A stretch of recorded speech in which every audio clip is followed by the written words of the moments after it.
Students of class 10th CBSE board, today in this lecture 1 Hindi version lecture, our topic is the tiger in the zoo, that is composed by Leslie Norris. Students, ये poem the tiger in the zoo हमारी text book first flight से ली गई है। Students, इस poem के अंदर जो poet हैं वह यहाँ पर उस टाइगर के बारे में बताते हैं जो पिंजरे के अंदर है, और फिर अगले स्टेंजा में ये बताते हैं कि वह टाइगर जो पिंजरे के बाहर है, क्या दोनों की एक्टिविटीज़ में डिफरेंसेस हैं।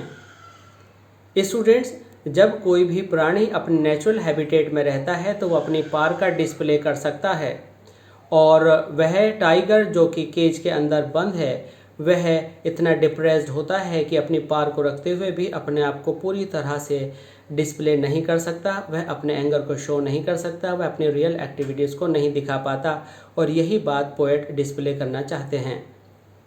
Students, this is M Rahman and you are attending ORAC classes of English language.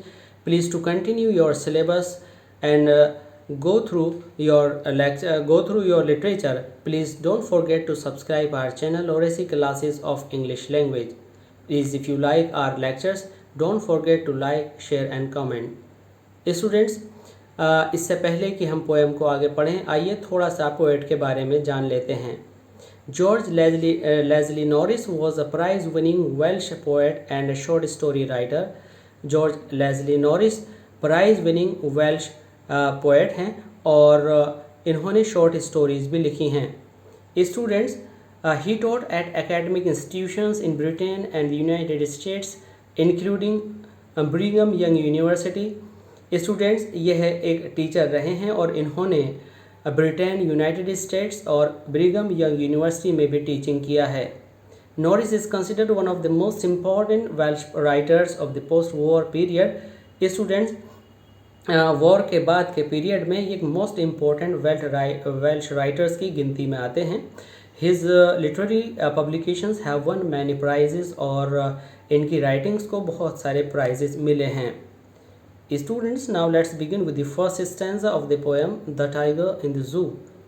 Now let's see here in this stanza, यहाँ पर इस स्टेंजा में राइटर उस टाइगर के बारे में बताते हैं जो कि केज्ड है, जो पिंजरे में बंद है। आइए देखते हैं कि उस टाइगर की जो एक्टिविटीज़ हैं वे किस तरह की हैं। Student, he stocks in his vivid stripes. Vivid stripes means the texture of his body on which there are stripes on his body and his skin color is bright. He stalks means वह टहलता है, बिल्कुल जैसे कि मानो pray के पीछे धीमे धीमे वह चलता हो। और the few steps of his cage, और वह अपने केज के अंदर कुछ ही स्टेप्स स्टूडेंट्स ले पाता है। On pads of velvet quiet, और जब वह स्टेप्स लेता है, वॉकिंग करता है, तो स्टूडेंट्स उसके कदमों से, उसके वॉकिंग से कोई साउंड नहीं क्रिएट होता, क्योंकि उसके जो पैड्स हैं, जो उसके पॉज हैं, पंजे हैं, वो वेलवेट जैसे सॉफ्ट हैं। In his quiet rage, students वह बहुत एंगर में है, रेज मीन्स एंगर, और बहुत ही क्वाइट है, और वह एंगर को डिस्प्ले नहीं कर पा रहा है क्योंकि वह पिंजरे से अपने आप को एक्टिवेट नहीं कर सकता और उसको बाहर निकलने की गुंजाइश नहीं है।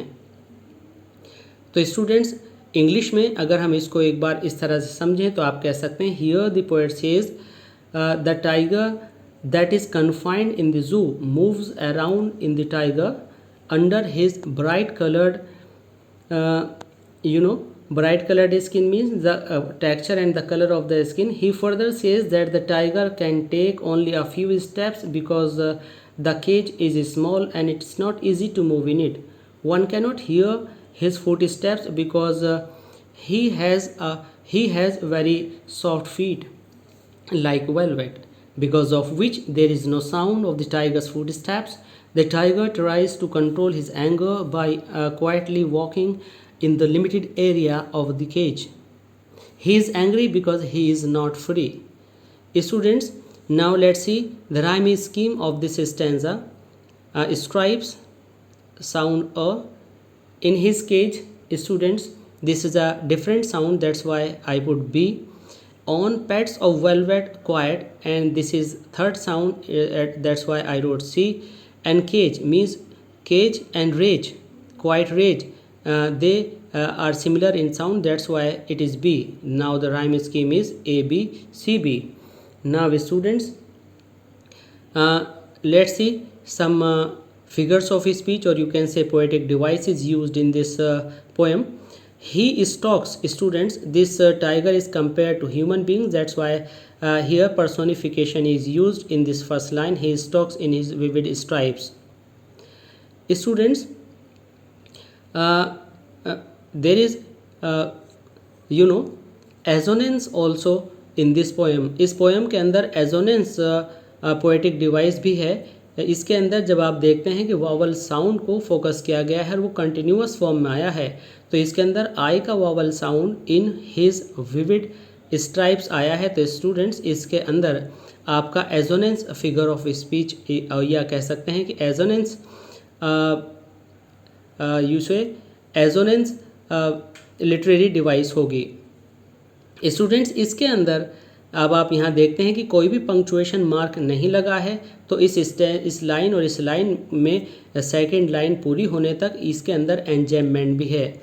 स्टूडेंट्स, एंजेममेंट वो पोएटिक डिवाइस होती है जब 2 लाइन्स और 3 लाइन्स ऑफ द पोएम एक के बाद एक वन आफ्टर अनदर आती हैं और कोई पंक्चुएशन मार्क नहीं होता, तो उसे एंजेममेंट कहते हैं. स्टूडेंट्स, आई होप कि आपको ये समझ में आ गया होगा. स्टूडेंट्स, अगर हम देखें, tigers paws are compared with velvet in this line. Pads of velvet means these words refer to the feet of the tiger. तो यहाँ पर पैड्स ऑफ वेलवेट टाइगर्स के पैरों के बारे में बता रहे हैं. In other words, and the word like and so are not used in this poem. That's why here metaphor is used beautifully. And now students, let's begin the second stanza. He should be lurking in a shadow. Students, he should be lurking in a shadow, sliding through long grass near the water hole where plum deer pass. Students, इस poem के अंदर जो poet अब बात करते हैं वह बताते हैं कि यही टाइगर अगर जो है फ्री होता तो इसकी एक्टिविटीज़ किस तरह की होती हैं. यहाँ पर students, he should be lurking in the shadow. Here lurking means students, tiger अपनी एक्टिविटी में होता और वो एक शैडो की तरह से sliding through the long grass, ऊंची ऊंची हाइट वाली ग्रास के बीच से धीमे धीमे से आगे की तरफ बढ़ रहा होता.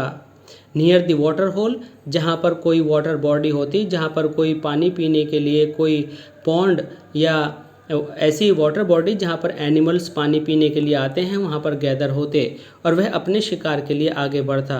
और शिकार के लिए वेयर प्लम डियर पास, जहाँ पर plump means fatty, plump means hefty, deer pass means जहाँ से जो है हेल्दी डियर पास होते और उस पॉन्ड से पानी पीने के लिए आते, उस वाटर बॉडी से पानी पीने के लिए आते, तो वहाँ पर वो उनको प्रे अपॉन करने के लिए, उनका शिकार करने के लिए स्टूडेंट्स पूरी तरह से तैयार होता.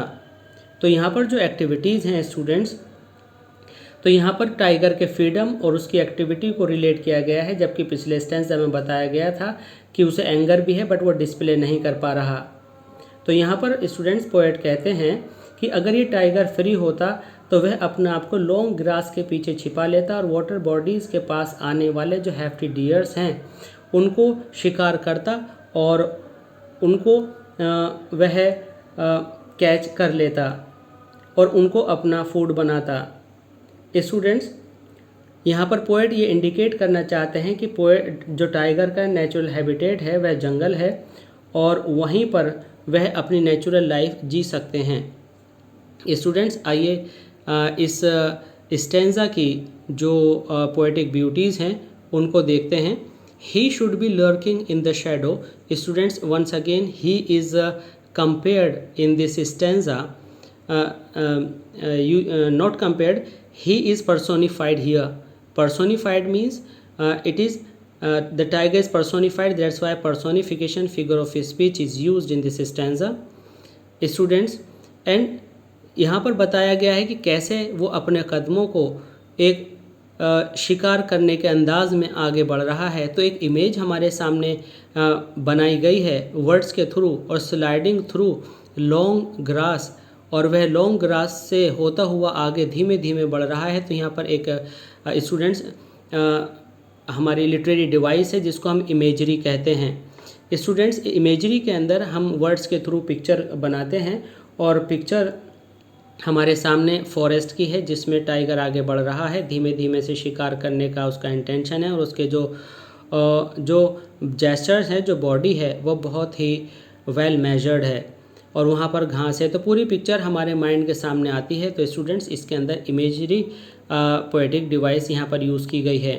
तीसरी बात स्टूडेंट्स ये है कि स्लाइडिंग थ्रू लॉन्ग ग्रास, वह लॉन्ग ग्रास में धीरे धीरे करके आगे बढ़ रहा है। ग्रास के बाद स्टूडेंट कोई पंक्चुएशन मार्क नहीं आया, नियर द वाटर होल में कोई पंक्चुएशन नहीं आया, उसके बाद आपको फुल स्टॉप मिला। तो स्टूडेंट्स इन 3 लाइन्स में एंजैममेंट है। एंजैममेंट वो फिगर ऑफ स्पीच होती है जैसे कि अभी हमने बताया था आपको, जिसके अंदर कोई पहली, दूसरी, तीसरी या जो भी डिफरेंट लाइन्स है के बीच में कहीं कोई पंक्चुएशन मार्क नहीं आता। स्टूडेंट प्लम्प पास एक नई आपकी पोएटिक डिवाइस है, प्लम्प पास। प्लम्प में पी और पी जो फर्स्ट कॉन्सोनेंट साउंड्स हैं वो वन आफ्टर अनदर आए हुए हैं। तो इस लाइन के अंदर कहा जा सकता है कि अलिट्रेशन फिगर ऑफ स्पीच है। Students now let's come to the third stanza. He should be snarling around houses. Students अब इस स्टैंजा में पोएट फिर एक बार ये बताने की कोशिश कर रहे हैं कि अगर ये टाइगर जंगल में होता तो ये जो टाइगर है यह गांव के जंगल के आसपास जो गांव के बने हुए घर हैं उनके इर्द गिर्द ये टहल रहा होता और वहाँ पर वॉकिंग कर रहा होता। वहाँ पर लर्किंग मीन्स वॉन्डरिंग कर रहा होता, और बिल्कुल इतने वेल मेजर्ड स्टेप्स के साथ करता कि बिल्कुल शेडो की तरह से किसी को पता नहीं चलता। अराउंड द हाउसेस, उन घरों के चारों तरफ जो वहाँ पर बने हुए होते। एट द जंगल्स एज, जंगल के उस किनारे पर, जिन्हें आप गाँव कह सकते हैं। बियरिंग हिज वाइट फैंग्स, और वहाँ पर वह अपनी पार को दिखाता, अपने वाइट टीथ को बिल्कुल बेयर करके। बेयर मीन्स बिल्कुल खोल कर उनका डिस्प्ले करता। वह अपने क्लोज का, अपने पंजों का, जिसको पीछे वेलवेट पॉज कहा गया, जो कि बिल्कुल एक तरह से क्वाइट और पीसफुल वर्ड्स में ऊपर स्टैंजा 1 में डिस्प्ले किया गया, क्योंकि वह पिंजरे में था, बट यहाँ पर उसको क्लोज वर्ड दिया गया क्योंकि अब वह पंजों से उसके जो नेल्स हैं वो बाहर आ सकते हैं, और उसका जो फेरोशस क्वालिटी है, उसकी जो फेरोशस फीचर है वो उसको डिस्प्ले कर सकता है। Students terrorising the village means he is not in the cage, he is out of the cage students, and he can display his power. In this way students, in a paraphrase we can say, now the poet comes to the reality of the tiger that is inside the cage. He says that the tiger is confined. When the tiger is confined in the narrow walls, he can do nothing. But if he comes to his forest and he takes rounds around the houses near the villages, then he can show his power, and even he can show his teeth and claws, and he can show his ferocious quality. Students यहाँ पर अब हम देखेंगे कि इस stanza के अंदर कौन कौन सी parts of figure of speeches आई हुई हैं और कौन कौन सी लिटरेरी डिवाइसेस हैं। जैसे कि आप जानते हैं अभी हमने बताया था कि पहली और दूसरी जो लाइन है इसके अंदर पहली लाइन में कोई पंक्चुएशन मार्क नहीं आया इस कॉमा तक, तो इसमें enjambment parts of figure of speech है, लिटरेरी डिवाइस है। स्टूडेंट्स अगर हम पहली लाइन को देखें तो आप देखेंगे इसमें वर्ड स्नार्लिंग आया है, स्नार्लिंग जो कि साउंड बेस्ड है, and in which sound makes it's meaning. उस पंक्ति के अंदर, उस पोएम की लाइन में स्टूडेंट्स ओनोमेटोपोइया फिगर ऑफ स्पीच होता है। इसी लाइन के अंदर स्टूडेंट्स हमारा जो वावल साउंड है शुड, अराउंड, हाउसेज, इन इस वावल साउंड ओ के रेपिटेशन की वजह से इसके अंदर अजोनेंस फिगर ऑफ स्पीच है। स्टूडेंट्स इसके बाद हम देखते हैं bearing his white fangs his clause कि एस जो कि कॉन्सनेंट साउंड्स हैं जिसमें एस रिपीट हुआ है, तो स्टूडेंट्स इसके अंदर कॉन्सोनेंस फिगर ऑफ स्पीच है, इसमें कॉन्सोनेंस पोएटिक डिवाइस है। स्टूडेंट्स अब देखते हैं इस पोएम की राइमिंग स्कीम। तो देखते हैं कि houses, age, close, village. Now students A B C B because age and village rhymes together. Students I hope कि ये 3 स्टेंजाज आपको पूरी तरह से समझ में आ गए होंगे। इनकी जो राइम स्कीम है इस लगभग राइम स्कीम है एक जैसी है, और each stanza is consisted of 4 lines and you came to know कि कौन कौन सी लिटरेरी डिवाइसेस इसमें यूज़ की गई हैं। अगले लेक्चर में स्टूडेंट्स आप समझ पाएंगे अगले 2 stanzas. So please keep on watching RSC classes of English language, and please to continue your syllabus subscribe our channel RSC classes of English language. Thanks.